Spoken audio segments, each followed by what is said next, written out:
రేణిగుంట పంచాయతీ పరిధిలోని water plant యజమానుల తీరుపై పంచాయతీ అధికారులు సీరియస్ అయ్యారు. నిబంధనలకు విరుద్ధంగా నడుస్తున్న ప్లాంట్కు నోటీసులు జారీ చేసినా యజమానుల నుంచి ఎలాంటి స్పందన లేకపోవడంతో తదుపరి చర్యలకు సిద్ధమవుతున్నారు. దీనిపై రేణిగుంట పంచాయతీ కార్యదర్శి రమేష్ మీడియాతో మాట్లాడుతూ రేణిగుంట గ్రామ పంచాయతీ పరిధిలోని సుమారు 20 వరకు వాటర్ ప్లాంట్ కొనసాగుతున్నాయని, అయితే వీటిలో చాలా వరకు అనుమతులు లేకుండానే నిర్వహిస్తున్నట్లు అధికారులు గుర్తించారు. ఈ నేపథ్యంలో సంబంధిత పత్రాలను సమర్పించాలని కోరుతూ వారం రోజుల క్రితమే సుమారు 12 ప్లాంట్లకు పంచాయతీ కార్యదర్శి రమేష్ నోటీసులు జారీ చేశారు.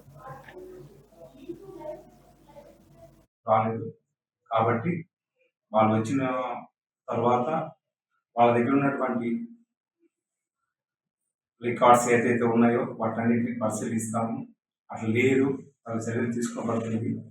వాళ్ళు ఇంకొక 2 రోజులు చూస్తున్నాము, ఒకవేళ వచ్చినారంటే చూసేస్తాం. ఒకవేళ రాలేదంటే కూడా దానిపైన ఏ విధంగా అయితే చర్యలు తీసుకోవాలో ఆ రూల్ ప్రకారం ఖచ్చితమైనటువంటి చర్యలు కూడా వాళ్ళపైన తీసుకుంటాం. కోర్టును వచ్చేసి ఓన్లీ ఇంటికి మాత్రమే ఇచ్చుంటారు. గతంలో ఉన్నటువంటి పంచాయతీ సెక్రటరీస్ కావాల్సిన ఇచ్చుంటారేమో. ముందు ఉన్నటువంటి దీంతో చేస్తుంటారు. ఓన్లీ ఇంటి వరకు చేసుకోవాల్సినటువంటి కమర్షియల్ కాబట్టి అది ఆర్డబ్ల్యూఎస్ రెవెన్యూ అన్నిటికీ కూడా వాళ్ళ దగ్గరకు సంబంధించినటువంటి తీసుకుని ఉన్నారు. పర్మిషన్స్ అన్ని కూడా తీసుకుని ఉన్నారు. అప్పుడు చిత్తూరు 2 కలిసి ఉన్నప్పుడు చిత్తూరులో ఉంటుంది. ఇప్పుడు చిత్తూరులో తిరుగుతూ తీసుకోవాల్సి ఉంటుంది. జిల్లా సపరేట్ అయింది. 7 years అయింది కదా, ఇప్పుడు వాళ్ళు చిత్తూరే అంటున్నారు. తీసుకోవాల్సి పడుతుంది. దానికి ఉన్నటువంటి ఆర్డబ్ల్యూఎస్ కూడా ఇది ఎవరిలో తెలియపరుచున్నాము.